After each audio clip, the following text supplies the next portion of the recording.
How to clear your phone RAM and make your phone run faster. Hello everyone, this is Max. Welcome back to another tutorial video. So let's start without wasting any time. Also make sure to watch this video till the end. So first of all, open up your recent app manager. Now tap on the clear all button. Now the next method is go to the settings on a device. Scroll down the notification panel and tap on the settings icon. Now scroll down.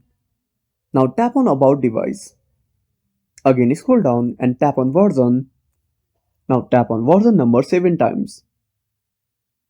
Now enter the phone password to go to developer mode. Now simply go back. Now tap on system and updates.